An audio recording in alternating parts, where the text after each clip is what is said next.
आपके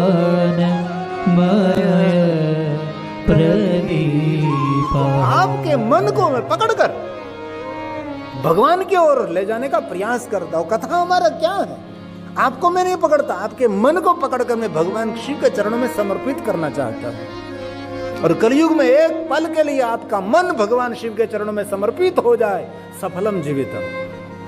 वो कोई मनुष्य यज्ञ पूजा अर्चन तीर्थ यात्रा करे न करे, लेकिन गाय के सिंग पर एक राय का दाना जितनी देर तक रहता है, इतनी देर तक आपका मन जो भगवान शिव में रहेगा, तो समझो बेड़ा पार हो गया। एक पल के लिए आपका मन जो शिव जी को समर्पित हो गया। हमारा काम ये है, व्यक्ति को मुझे नहीं पकड़ता, उसका मन मुझे पकड़ना है। 3 घंटे में एक पल के लिए तो आपका मन भगवान के चरणों में समर्पित होगा कि नहीं? 3 घंटे तो नहीं होगा, मुझे पता है। 3 घंटे शरीर आपका यहाँ है, लेकिन आप यहाँ नहीं रहते। आप तो बहुत सारी यात्रा करने के लिए निकल जाते हैं।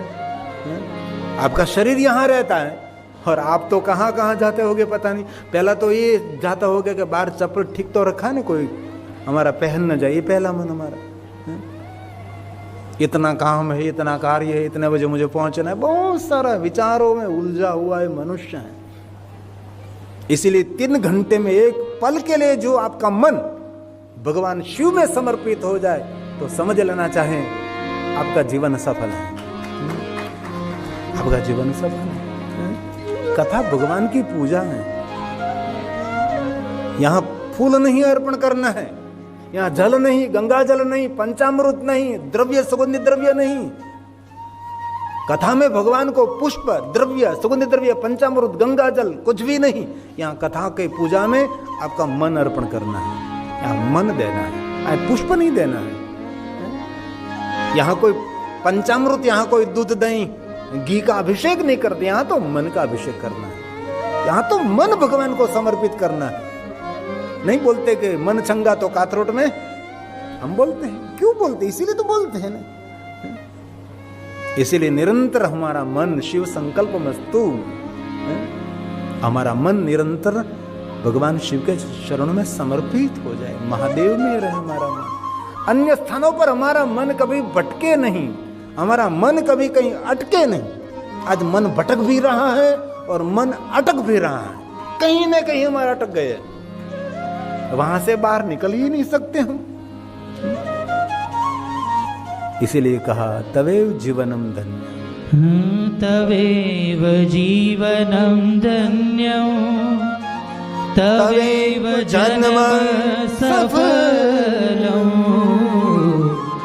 तवेव जननी धन्या, तवेव जनको धन्यः, तवेव जनको धन्यः। जो कथा सुन रहे हैं उनके लिए कहा तवेव जननी धन्या। माता को धन्य कहा है, तवेव जन को धन्य, पिताजी को धन्य कह रहे। माँ और बाप में क्या फर्क है पता है आपको? नहीं। माँ और बाप और माँ में इतना फर्क है, बाप बच्चे को रुलाता है, बाद में बाप बच्चे को मना लेता है। ये पिता है। हर पिता बच्चे को रुलाता, कोई ना कोई कारण कर बच्चे को रुलाता है, और रुलाने के बाद बच्चे को मना लेता है। और माँ क्या होती है? माँ अपने बच्चे को रुलाती हैं, रुलाने के बाद माँ स्वयं रोने लगती है। यह है माँ, स्वयं माँ रोने लगती है। तब स्वयं बच्चा माँ को चुप करता है, माँ तू क्यों रो रही है? ये माँ का पात्र है। इसलिए कहा तवेव जननी धन्या, तवेव जन को धन्या। जो भगवान महादेव के कथा श्रवण करते हैं, उनके लिए भगवान ने वचन दिया, उसका कुल भी धन्य है।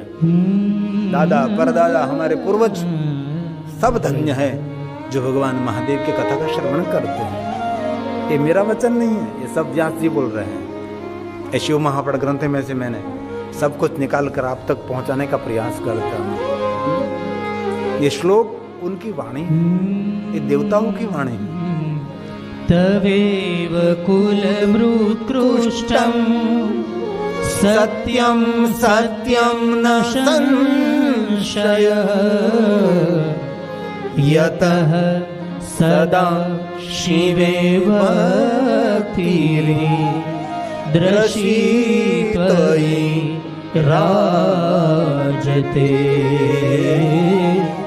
दृशी त्वयि राजते। जिनके हृदय में महादेव की भक्ति राज कर रही है, सत्यम सत्यम न संशय सदा शिवेति भक्ति, उसका जीवन धन्य है, उसका जीवन सफल है। जिनके हृदय में महादेव के प्रति प्रेम है, जिनके हृदय में शंकर भगवान प्रति भक्ति है, उसका जीवन दर्शनीय है।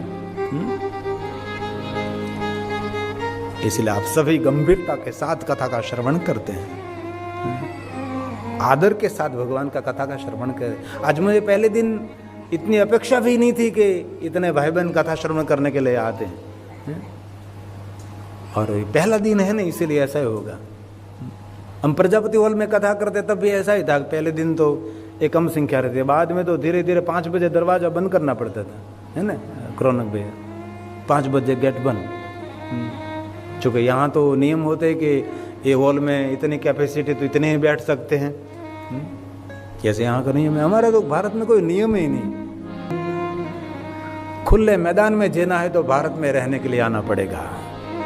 ये हमारा भारत देश, खुले मैदान में, ये हमारा भारत देश। आप सब भी भारत के हैं ना, आप नहीं है तो आपके दादा परदादा हो गया भारत के, लेकिन है तो भारत के। इसलिए आप सभी आदर के साथ और भक्ति के साथ भगवान की कथा का श्रवण करते हैं। और देव और महादेव की कथा में इतना ही फर्क दिखाया है। देव की कथा जो श्रवण करते हैं उनको पुण्य मिलता है, और महादेव की कथा जो श्रवण करते हैं उनको भी पुण्य मिलता है, और उनके परिवार को भी पुण्य मिलता है। कैसे? तो वृक्ष के मूल में जल अर्पण किया तो मूल के द्वारा डाली डाली को जल मिलता है, पर्ण पर्ण को जल मिलता है। वैसे ही परिवार में से एक व्यक्ति कथा श्रवण कर रहा है, ये पूरे परिवार का मंगल कर रहा है, पूरे परिवार का शुभ कर रहा है। इसलिए तो बोलते ना, मंगल भवन मंगलहारी उमा सहित जय जपत पुरारी। इसलिए तुम सालों से गाते हैं, ये चौपाई कंठस्थ करने जैसे। मंगल भवन, ये भवन बड़ा मंगलमय है। अमंगलहारी, इसमें अमंगल जो रहते हैं, किसी के प्रति द्वेष, क्रोध, दूसरों की बुराई करने की आदत, भगवान उसको हर लीजिए। कौन?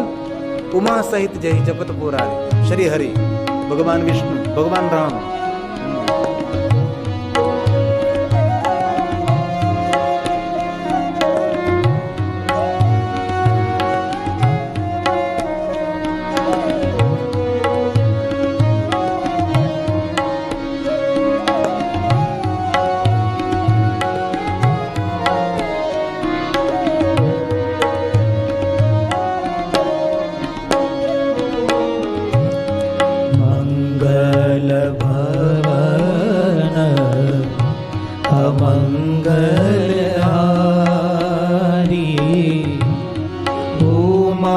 सहित जे जपत पुरारी। बोलिए साथ में।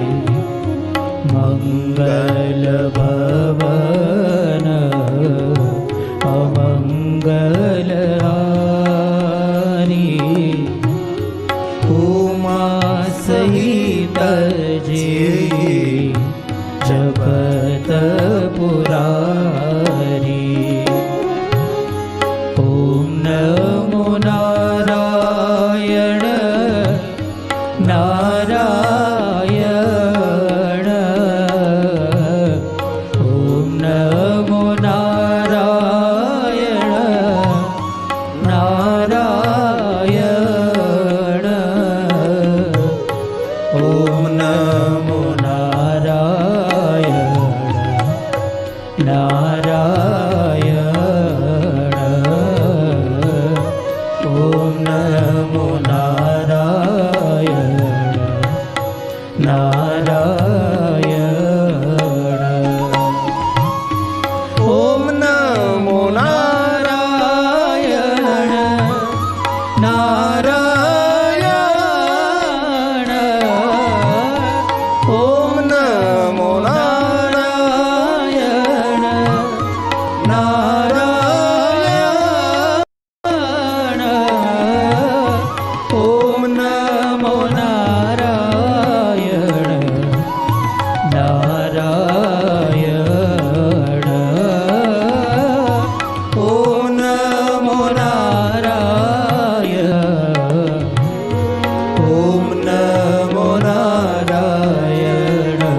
याद करेंगे जीवन में कोई फरियाद नहीं रहेगी। हे महादेव, हे महादेव, हे महादेव।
नमः शिवाय, नमः शिवाय, नमः शिवाय, नमः शिवाय, नमः शिवाय, नमः शिवाय, नमः शिवाय, नमः आवाज निकालिए साथ में। नमः शिवाय, नमः शिवाय, नमः शिवाय, नमः शिवाय, नमः शिवाय, नमः शिवाय, नमः शिवाय, नमः शिवाय, नमः शिवाय, नमः शिवाय, नमः शिवाय, नमः शिवाय।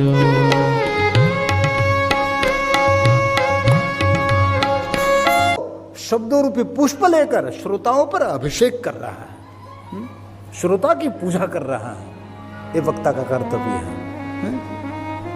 भले ऊंचे आसन पर बैठा है, स्टेज पर बैठा है, लेकिन वक्ता के लिए कोई उनका भगवान नहीं, वक्तव्य दे रहा उनका भगवान उनकी कथा सुनने वाले श्रोता हैं, हमारे भगवान है। इसलिए मैं कोई मनुष्य को कथा नहीं सुनाता, मैं शिव की कथा शिव को सुनाता हूं, तेरी कथा तुझे सुनाता हूं, रुद्र की कथा रुद्र को सुना रहा हूं, ये भगवान की कथा।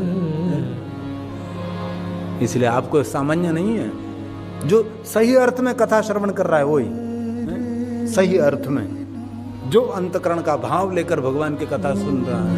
और एक बात कहूं, कथा के प्रति जिनका संपूर्ण भाव, समर्पित भाव है ना, उनके जीवन में कोई वस्तु असंभव नहीं रहती, सब कुछ संभव हो जाता है। मुझे भरोसा है कथा पर, इसीलिए कथा को कल्पवृक्ष कहा, कथा को कामधेनु कहा, कथा को चिंतामणि कहा। क्यों कहा होगा? कोई तो उसका अर्थ रहा होगा ना, किसी ऋषि मुनियों ने उसका अनुभव तो किया होगा ना, तब उसने कहा होगा कि कथा तो कामधेनु है। सबकी सभी कामना की पूर्ति करने वाले भगवान की कथा है। जीवन की एक भी कामना अधूरी नहीं रहती है, भगवान की कथा की महिमा है। राम कथा सुरधेनु सब, तुलसी का वचन है, रामचरितमानस का वचन है। राम कथा हो, शिव कथा हो, कृष्ण कथा, कोई भी कथा जीवन का थाक उतार देती है, वही कथा।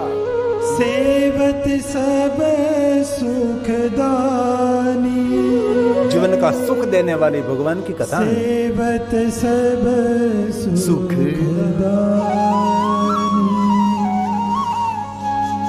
ये प्रभु की कथा है।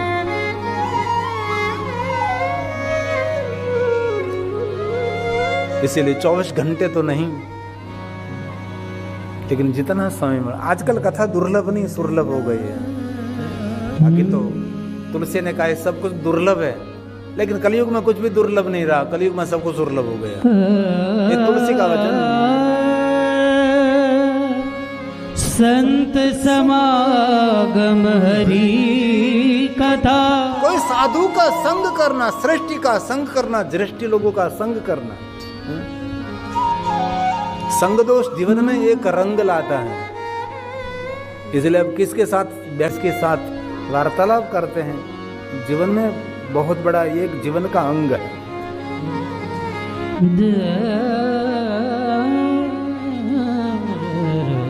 संत समागम हरि कथा तुलसी दुर्लभ होई।